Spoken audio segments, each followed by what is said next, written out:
What's going on, y'all? We got a carburetor here today off of a Polaris Ranger 500, and I'm just going to take y'all through the steps that I do on how to rebuild one of these and get everything cleaned up on it. Whenever this one came in, the choke cable was actually broke on it because it was froze up. I'm going to take y'all through the steps that I do to get one of these out.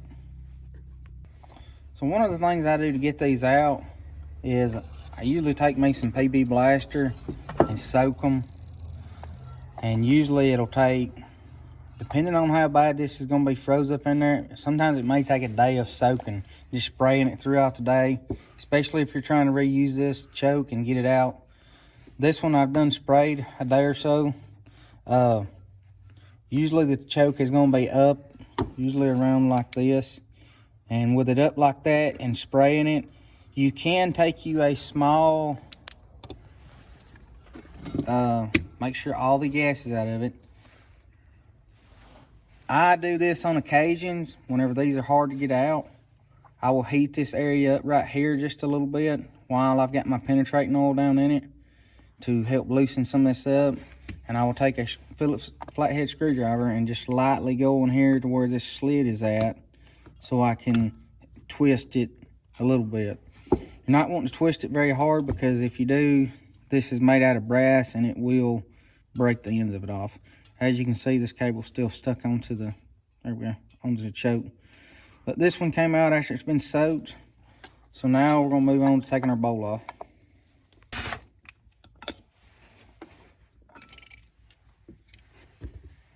Okay, now that we got our bowl off, as you can see, the pin that holds this float on, one end has got a flat spot on it and the other end is straight. Now, on most of your Polaris carburetors, it's going to be set up pretty similar to this. These can be a little bit of a chore to get out, so you want to make sure you're careful because by breaking one of these towers right here, results into a carburetor being burnt. So what I use is a pick, and I'm going to put it right there on it.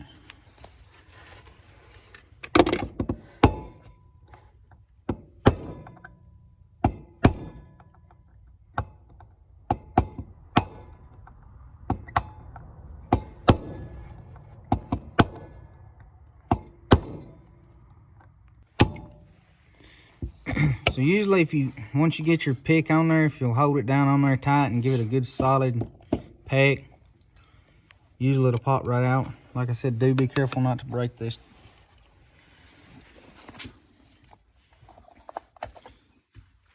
Now that we got that out, now we can take these Phillips heads out so we can get this seat out.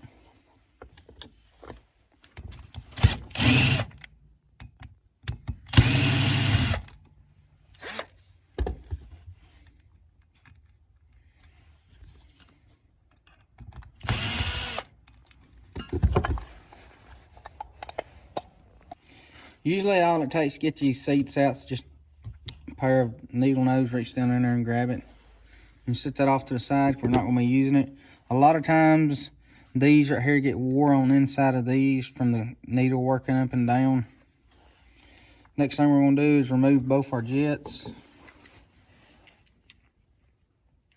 So this is going to be your primary jet, and this one right here is what controls the acceleration of your machine.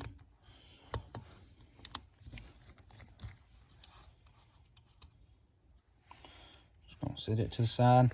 This is your secondary jet down in here. This is what controls the idling of the machine. So if you got a machine that's not idling good, but it's running, then chances are this little jet's stopped up. But if you got one that's idling but does not take acceleration, then chances are the primary stopped up.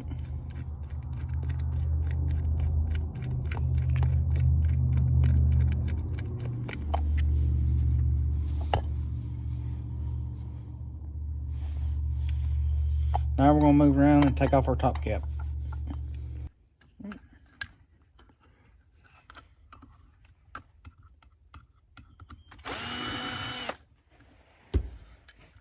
So once you get your top cap off, you're going to remove your spring. Just set it to the side.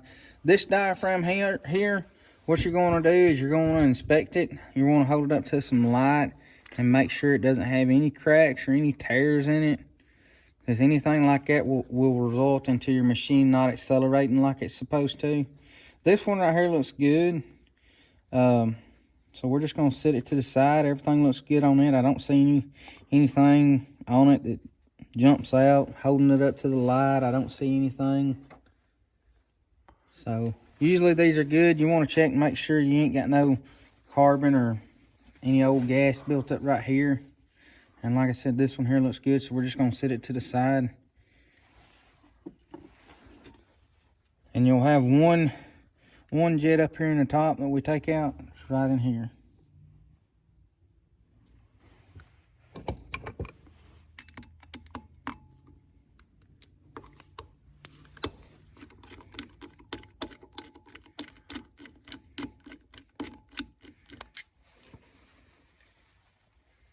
So the next thing we're going to remove is the idle air screw, which is located right here. This here is what controls the idling on your carburetor. Now, these right here will have the screw, a spring, a little flat metal washer, and then a rubber grommet. Usually the rubber grommet gets stuck in there and you have to get it out, because a lot of times they dry rot, so it's very important to replace them. And as you can see here, we got the screw and our spring, but our little washer and stuff has stayed in there. So what I have found that's worked good in the past is this is just a piece of welding wire that is slightly bent. And I just stick it down in there. And sometimes it takes you a couple tries, but you can hook it and pull it out.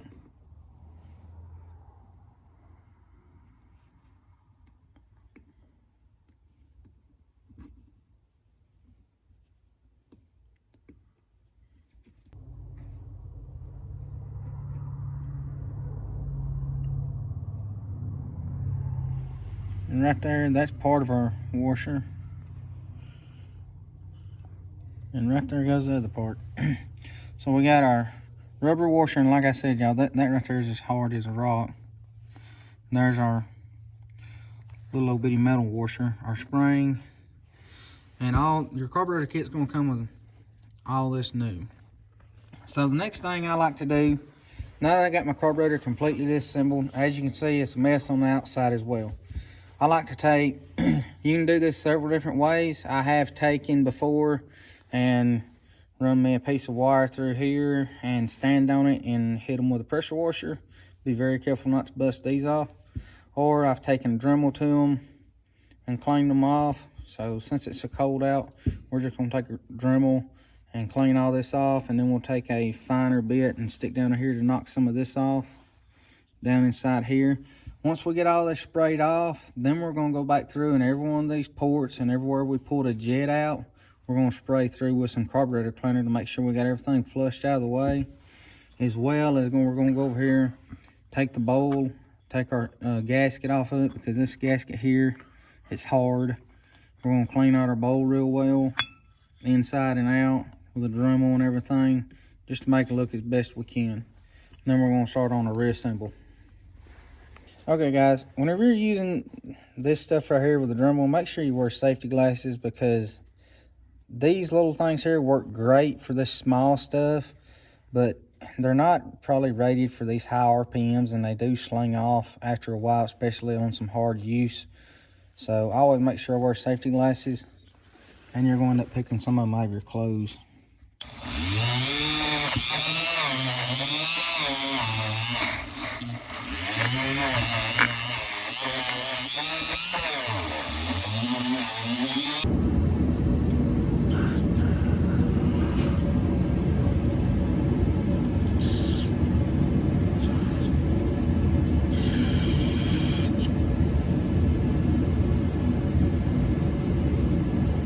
Alright guys, we got everything cleaned up, we got our bowl cleaned.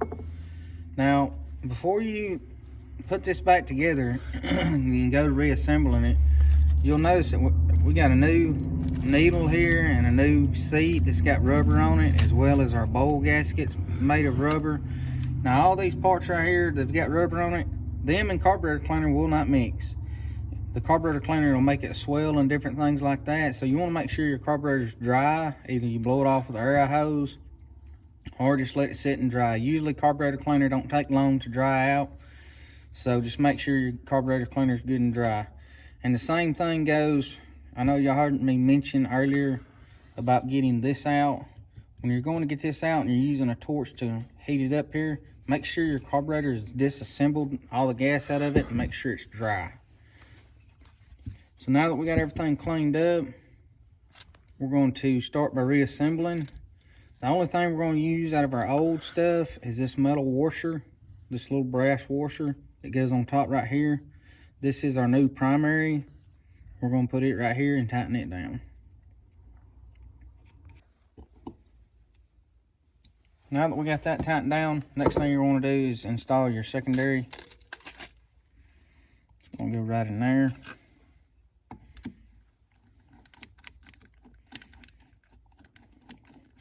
These jets are made out of brass, so like with your secondary here, yes, you want to make sure it's tight, but I mean, it's not holding nothing down. You just want to make sure it's going to stay in.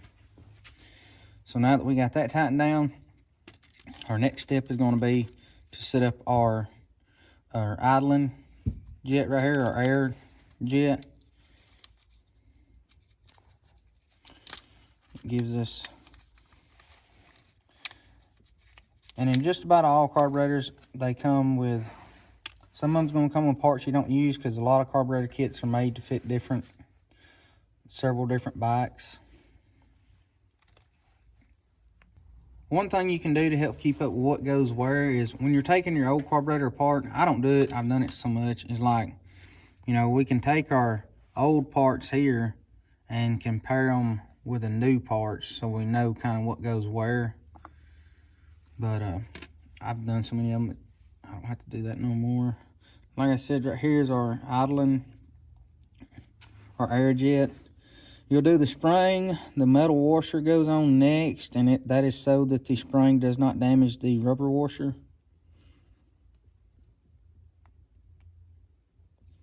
Then you're going to put your rubber washer on.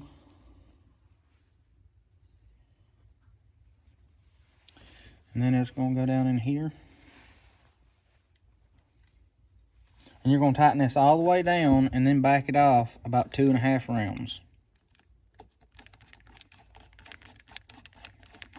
Some people say you can back them off between 1.5 to 2.5 rounds. I generally do 2.5, and I've not really had much trouble out of any of this. So as you can see here, all right, we're down all the way down, and we're going 2.5. So we're going to do 1, 2.5. So we've got this set. Now our next thing to do is install our seat. And as you can see here, I've applied a little bit of grease to it. If you don't have grease, go inside your house where your wife takes off her makeup, get some of her Vaseline out, put around this. That'll work just as well. It's going to help for it to slide down in there a lot easier. Without that, you're more than likely going to damage that seal. Push that down in there, and then we're going to put our little retainer back on.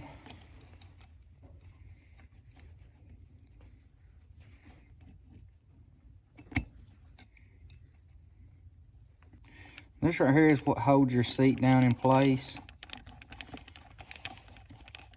There again, you know, you want to make sure these are good and snugged, but we're not trying to twist the heads off of them.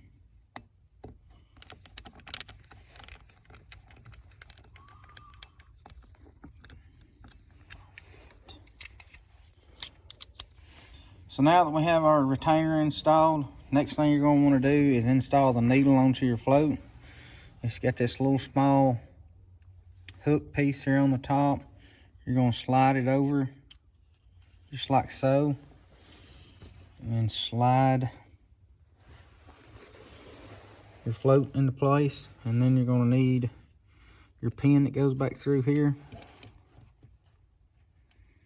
Now, as you can see, the pin's not all the way down, so you can take your little pick and stuff that you use to get it out and just pick it back down.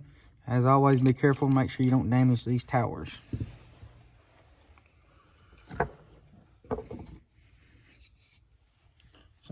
lost my pick.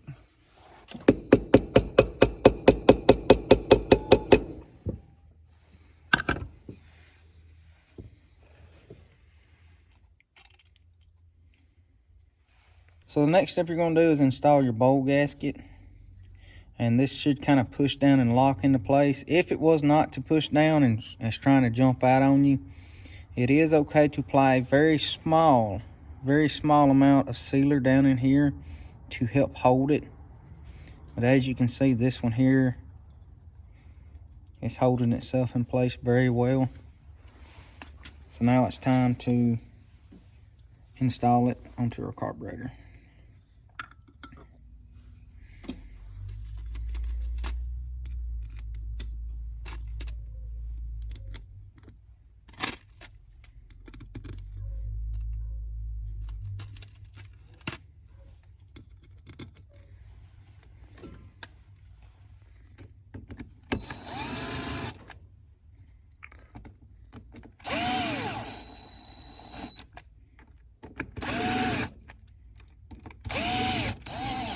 Alright guys, we got our bowl on. Now it's time to take and flip our carburetor over. Now it's time to install this jet over here that we took out of the top. It's going to be our last one that we install. Got it in place.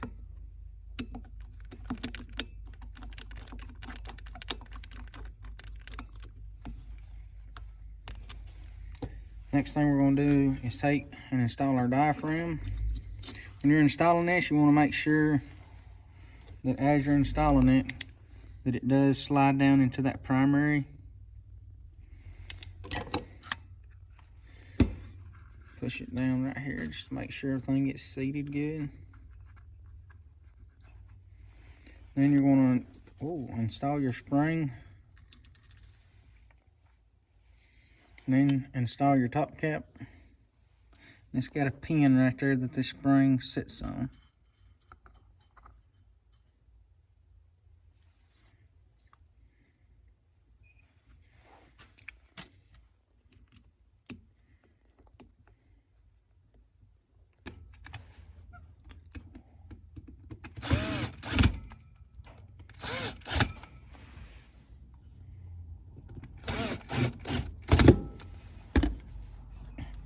That wraps this up, y'all. As you can see, our slide and everything's working like it's supposed to. Down inside there. Our carburetor's sealing like it's supposed to. We've got our choke cable piece that goes, our choke end that goes inside here. So this carburetor's ready to put back on the machine. Now guys, if y'all like this video and y'all like how well we've done this, don't forget to subscribe to us. We have over 100 videos that we have got out.